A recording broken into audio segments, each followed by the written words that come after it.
So hey guys, Radhe Radhe. তোমরা সবাই কেমন আছো? আর আজকে প্রজাতন্ত্র দিবস, তোমাদেরকে অনেক অনেক শুভেচ্ছা। আর এই যে দেখো, আমরা জিনিসপত্র নিয়ে চলে যাচ্ছি আজকে পিকনিক করতে। আর আজকে আমরা পিকনিক করতে যাচ্ছি আমাদের নিজের জমিনে, মানে কি আমাদের বাড়ি থেকে জমিনটা অনেক দূরে আছে। তো ওখানে পিকনিক করতে যাব, আর ওখানে আমাদের বাড়িও বানানো আছে। তো আমরা এই বাড়িটাতে পৌঁছেও গেছি, আর এইদিকে আমাদের পুরো বাগান আছে, মানে সবটাই তো না, মানে মাঝখানেটা আমাদের। আর আর আমার দেওয়ার চলে গেল জল আনতে পাশের বাড়ি থেকে। বাহ, তুমি চলে আসছো, তুমি আজকে পিকনিক খাবা। আর আমরা সকালে কিছু খেয়ে আসে নাই, তো তার জন্য মুড়ি নিয়ে আসছিলাম। তো মুড়ি মাখে খাওয়া শুরু করছে। এই যে আমার মেয়ে আমাকে খাইয়ে দিচ্ছে। আর আমার মেয়েরও মনে হয় প্রচণ্ড খিদা পেয়েছে, কারণ ও বেশি কিছু খায় নাই, অমনি চলে এসেছি আমরা সকাল সকাল। আর এই দিকে দেখো, মা উনান বানানো পুরো শুরু করে দিয়েছে কোদাল দিয়ে। আর আমার মেয়েও খেলা শুরু করে দিয়েছে। আর এদিকে আমাদের পুরো উনুন রেডি হয়ে গেছে। আর আমি হাঁড়িটাও বসিয়ে দিলাম যে উনুনটা ঠিক হয়েছে কিনা। তারপর উনানটা জ্বালিয়ে ভাতের হাঁড়ি আমি বসিয়ে দিয়েছি যতক্ষণে ভাতগুলো হোক। আর এদিকে গাছের ঠালগুলো কেটে কেটে রাখছিল, তো ভাবলাম আমি লাকড়িগুলো কেটে নিই। তো আমরা কখন জ্বালাবো জানি না, কিন্তু দিদিমাকেও হয়তো দিতে পারবো।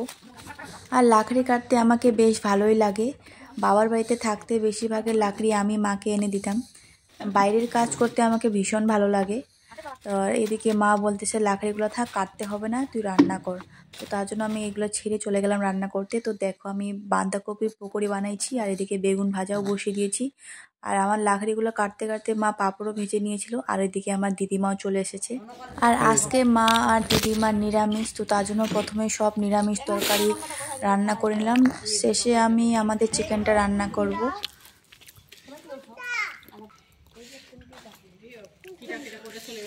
কই বেটা দেখি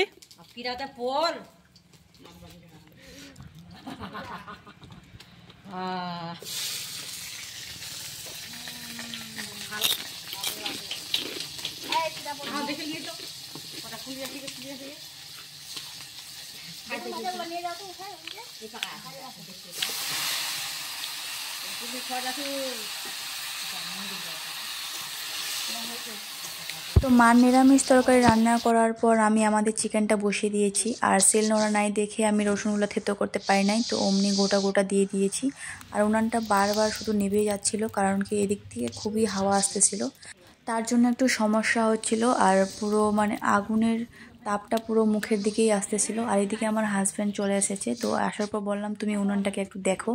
আর এদিকে মার পার্সেল আসছিল একটা শাড়ি, আর আমার একটা পার্সেল আসছিল এই যে নজরবন্দিটা, এই যে আমি এটা অর্ডার করছিলাম আমাদের ব্যালকনিতে লাগাবো দেখে। আমাদের এখানে একটা মা পেঁপে গাছ লাগিয়ে গেছিলো, অনেক দিন ধরে পেঁপেগুলো না বড় হচ্ছে না ছোট হচ্ছে, দেখলে পরেই হাসি পায়। তো দেখো কত টুকু টুকু পেঁপেগুলো ধরেছে, গাছে আবার পাতাও নেই। আর এদিকে আমাদের মাংস কমপ্লিট হয়ে গেল রান্না। তো এখন আমরা সবাই মিলে খেতে বসে যাব। তো আমরা সবাই মিলে খাওয়ার জন্য বসে গেছি। তো আজকে আমি মুরগি মাংস কষা করেছি, আর মা দিদিমার জন্য ফুলকপি আলু তরকারি, বাঁধাকপি পকোড়ি, পাঁপড়, বেগুন ভাজা আর সাথে স্যালাড করেছি।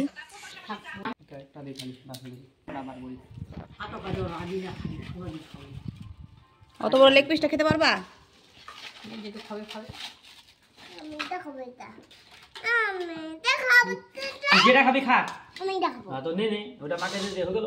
তো খাওয়ার সময় আমার মেয়ে খুবই জিদ করছিল। আর এদিকে আমাদের খাওয়া দাওয়া ফিনিশ হয়ে গেল। তো খাওয়ার পরে চলে গেলাম একটু আমাদের বাগানের দিকে। গাছগুলো অনেকে মরে গেছে, তো তার জন্য একটু বাগানটাকে দেখতে চলে গেলাম। আর আমি শেষ প্রান্তে দেখি নাই যে কতখানি অবধি আমাদের বাগান।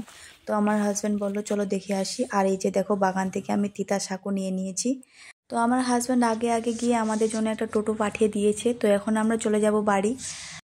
তো আমি আমার ভিডিওটা এখানেই শেষ করলাম। আশা করি তোমাদের ভালো লেগেছে। তো তোমরা অবশ্যই লাইক সাবস্ক্রাইব করে যাবে আমার চ্যানেলটিকে। আর তোমরাও সবাই ভালো থেকো, সুস্থ থেকো। তোমাদের সবাইকে বাই বাই।